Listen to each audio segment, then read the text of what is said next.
אחר הצהריים טובים.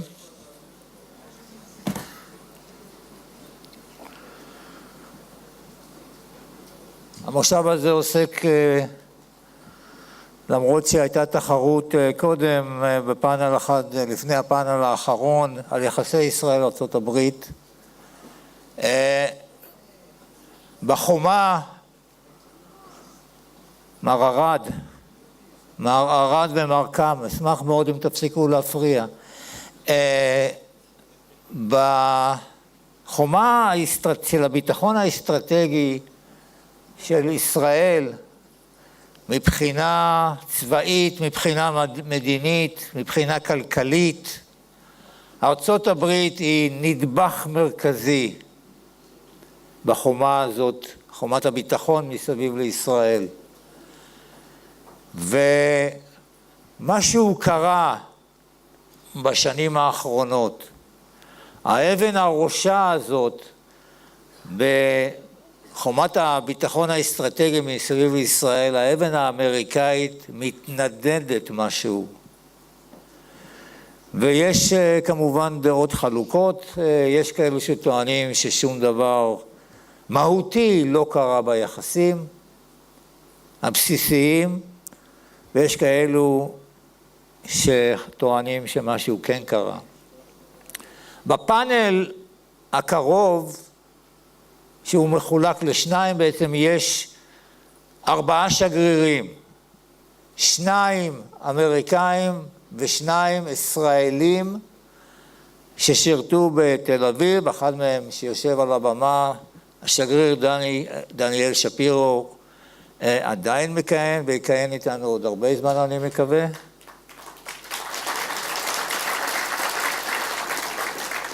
ו3 שגרירים שכבר סיימו את כהונתם, איתמר רבינוביץ', סלאי מרידור וכמובן מרטין אינדיק. אני לא אקרא את הביוגרפיות, את הביוגרפיה של דני שפירו, תפתחו את עמוד 42 בחוברת שקיבלתם, וזה מספק גם את השגריר, גם אותי, ואני נותן את הבמה. כבוד השגריר, רק מילה אחת, אתה צריך להתחרות בבקבוקים של גברת ראש הממשלה, כי אני הבנתי שבשעה 4 יוצא הדוח, אני בטוח שתצליח להחזיר את השלט לבקבוק.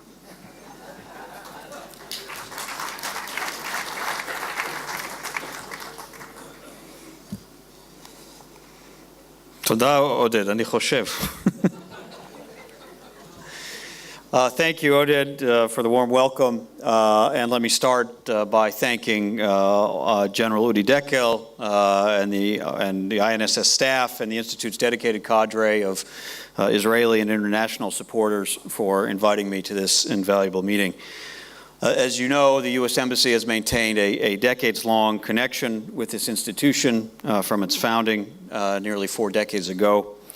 In the United States, we have our ideas industry, as it's known, and it plays a pivotal role in our national security community, generating new ideas and solutions, providing well-informed and reasoned analysis that enriches the policy and public discourse, affording opportunities for informal diplomacy and track 2 dialogue, and last but not least, offering a training ground and for policymakers to be, and a place for some self-reflection, cheshbon nefesh perhaps, if you will, for public servants once they step out of government. We believe that's a model that's fit for emulation and export, and we're very proud to maintain close ties with Israel's ideas industry through philanthropy, through partnerships between Israeli and American institutions, and through interactions with our government. And the longer I serve here in Israel, the more I've come to appreciate the enormous advantages of plugging into Israel's ideas industry, and first and foremost here in the case of one of Israel's brightest stars, INSS. Whenever we at the embassy or our visitors from Washington want to hone our understanding of the national security doctrine in Israel or improve our knowledge of the broader strategic landscape, we always come by INSS, and we always come away enriched. So kol hakavod for your outstanding and enlightening scholarship. Now, I know that this panel upcoming, as it delves into the question of how to strengthen the U.S.-Israel Strategic Alliance, and I assure you that is a goal I heartily endorse. It's likely to get into some of the hot-button issues in our relationship that have been making headlines recently. That's a worthy discussion, an especially worthy one for a distinguished panel like this, particularly a panel of ex-ambassadors. Now, as I told Udi, as we discussed my participation here, I want there to be no ambiguity whatsoever, and I want no one to misconstrue my presence on the program. So let me take this opportunity to restate what Secretary Kerry has stated clearly and repeatedly. The United States has not acted and will not act in any way to intervene in the Israeli election or in the debate that Israeli citizens are having about their next government. We have great respect for the Israeli people and for Israel's democratic processes, and we look forward to working closely with whatever government Israelis choose. Now, our positions on the most sensitive issues of the day, including some that will be discussed, are well known. They're stated often by our senior officials in Washington, by myself, by our spokespeople. And so while we will make reference to some of them, I'm going to defer to other speakers to address them in depth, those more hot-button issues that are defining the debate in this election season. What I will do is offer some reflections on what I see as some new opportunities and some new horizons in this extraordinary relationship, and there are opportunities and horizons which I find are often overlooked. I'll talk a little bit about three elements of the unique American-Israeli alliance, three pillars, if you will. The shared values, those core beliefs that animate how our societies conduct themselves internally and internationally. Mutual interests, which we reinforce through our contributions to meeting each other's challenges. And an increasingly, but still underappreciated third pillar, that's the pursuit of common prosperity, and I'll touch on each of those. We have values that we share. That's how President Obama described it when he visited here, and our relationship has long been anchored by those shared values, the first pillar of the partnership. First and foremost, democracy, liberty, equality, justice for all of our citizens. We share these commitments. This is in a world in which freedom still struggles to take hold. And in that regard, Israel and America are leading. We lead by safeguarding the rights of our own citizens to speak, to associate, to worship freely in an open and tolerant society. We also stand shoulder to shoulder against terrorism, a scourge on humanity that must be fought, that knows no borders, that knows no mercy and no compassion. Now, Israelis have known this long before most others, and now multinational coalitions, often with the United States in the lead, are taking on this cause. And anywhere Israel is subject to delegitimization or unfair criticism, you will find American and Israeli diplomats working together to fight back. We're standing together in the fight against anti-Semitism, which has surged in recent years and even reared its ugly head in recent days in the deadly attacks in Paris and Copenhagen. And we've made clear to governments around the world, including in Europe, that there must be zero tolerance for anti-Semitism, focused efforts to stamp it out, and greater protection for the Jewish communities that are its intended targets. We, of course, all of us, are haunted by the Shoah, the Nazi genocide, one of the greatest calamities in human history, and which the international community failed to prevent.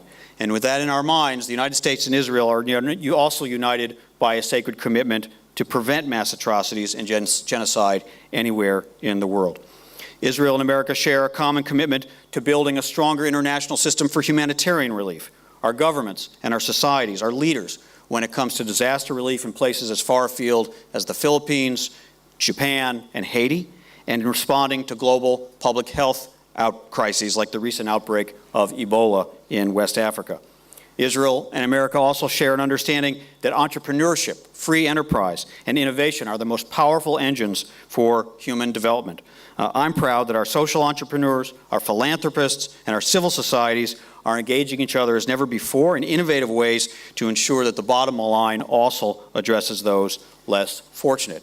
Here in Israel, the United States continues to stand with those who are fighting for equal rights, for tolerance, and for greater pluralism. Recall when extremists attacked the Max Rain Hand-in-Hand school in Jerusalem, the United States was there the next day, standing in solidarity with so many Israelis of so many different backgrounds who rejected this gross act of hatred. And 2 weeks later, President Obama and the First Lady were proud to host students from the school at the White House Hanukkah party. There, President Obama said, "The light of hope must outlast the fires of hate." And he said that standing alongside Jewish and Arab students from Hand in Hand. He declared, "That's what our young people can teach us, that one act of faith can make a miracle, that love is stronger than hate, that peace can triumph over conflict. Your leaders spoke out, our leaders spoke out, and we stood united. Similarly, I'm honored each year to march with many of my colleagues from the U.S. Embassy in Tel Aviv's Gay Pride Parade. And we're grateful for Israel's constant support for the rights of lesbians, gays, bisexuals, and transgendered individuals at so many global human rights fora where every vote counts. Repairing our world and creating societies that fully honor and respect equal rights, tolerance, coexistence, and pluralism is a constant work in progress. That's true in the United States, it's true in Israel, it's true in any country that takes these values seriously. Yet as we strive for that ideal, both of our countries are sustained and fortified by our shared commitment to those critical values. Mutual interests is the second pillar of this partnership, and simply put, on virtually every issue that defines today's complex strategic equation in the Middle East, we're on the same side. Whether it's confronting terrorist organizations like Hezbollah, Hamas, or Al-Qaeda, the international campaign to weaken and ultimately destroy ISIL, or the imperative of countering violent extremism across the Middle East, it's hard to overemphasize the complementarity of our security agendas. This includes our shared interest in preventing Iran from acquiring nuclear weapons.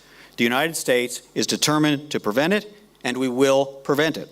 Our cooperation and consultations with Israel on this shared goal continue, even at moments when we may disagree on one or another aspect of the approach.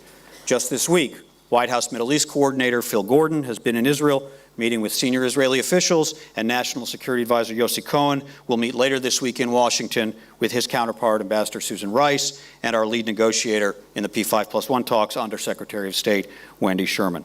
Likewise, we have a shared interest in a peaceful end to the Israeli-Palestinian conflict, achieved through direct negotiations in which two states for two peoples live side by side in peace, security, and mutual recognition. The pursuit of these mutual interests is also reflected in America's ongoing contributions to Israel's right and ability to defend itself. We support Israel's defense in myriad ways, whether through our funding and partnering on all three layers of the cutting-edge missile defense systems like Iron Dome, David's Sling, and Arrow, or through ensuring that Israel has access to the most sophisticated American military hardware like the F-35 Joint Strike Fighter. For anyone who was here last summer, the most visible manifestation of our unique security relationship was no doubt watching Iron Dome intercept hundreds of rockets launched from Gaza that targeted Israeli population centers, saving countless lives. Beyond our support, there's our partnership, whether it's in the intelligence sphere, where we've reached new heights of intelligence cooperation and sharing, or with respect to joint training and readiness, our two defense establishments and our two fighting forces have never been closer. Beyond shared values and mutual interests, the third and most rapidly expanding pillar of our special ties, but perhaps the least discussed, is the pursuit of our common prosperity. The partnership now encompasses robust economic and commercial ties that have created tens of thousands of jobs in Israel and in the United States. Other countries are looking on with envy as we've transformed a political and strategic relationship into a powerful engine for economic growth. This year marks the 30th anniversary of both the U.S.-Israel Free Trade Agreement, the first such agreement signed by the United States with any nation, and the establishment of our Joint Economic Development Group, our annual economic dialogue. The FTA and the JEDG were both established at a time when Israel badly needed U.S. assistance to get its economy on track. But the results of this effort 30 years ago exceed anything envisioned by those who placed those foundation stones. Since the FTA was signed in 1985, trade has multiplied eightfold to some $45 billion in bilateral trade. But we can do even more. I'm pleased to announce that I'll be leading an impressive delegation of over a dozen Israeli companies to the administration's Select USA Investment Summit in Washington next month. That's the largest such Israeli delegation ever to participate in this conference. These companies are the latest in a growing number of Israeli firms that see opportunities to set up operations in the United States, which creates jobs and wealth in both countries. America remains the top choice for foreign investors, and Israel is now a top-tier investor in the United States, despite the relatively small size of its economy. Over $27 billion in foreign direct investment from Israel at the end of 2013, which placed Israel among the top 20 foreign investor companies.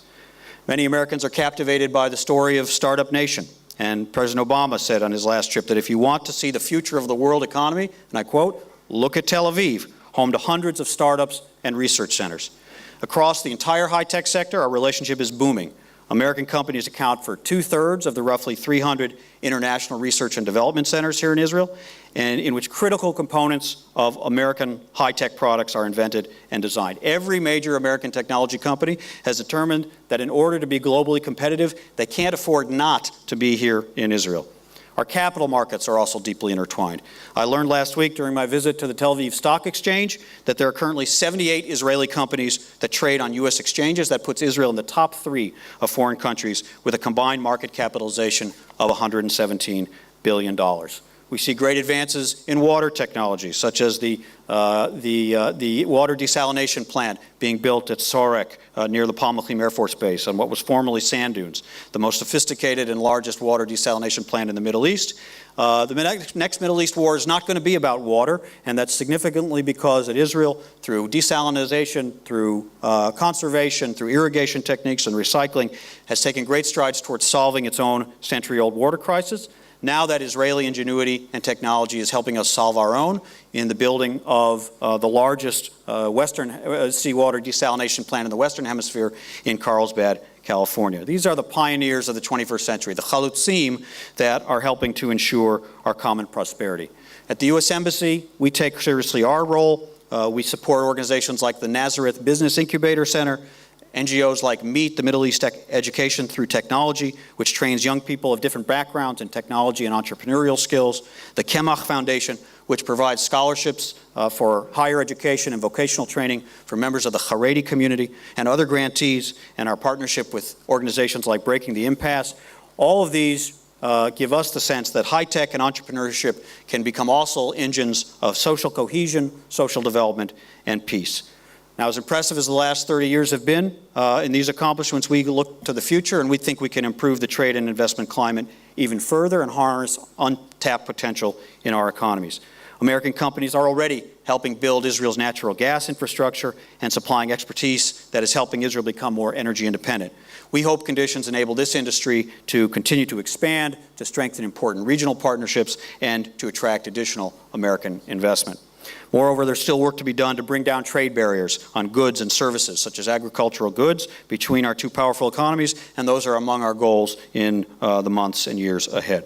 So I'll conclude by saying this is still a unique alliance, a strong alliance. It has its old historic foundations, but it also has these new horizons and opportunities built on those 3 pillars: shared values, mutual interests, and common prosperity. During President Obama's visit last year, he pledged to Israelis that America will always stand by Israel. He declared that Israelis will never be alone. Atem lo levad.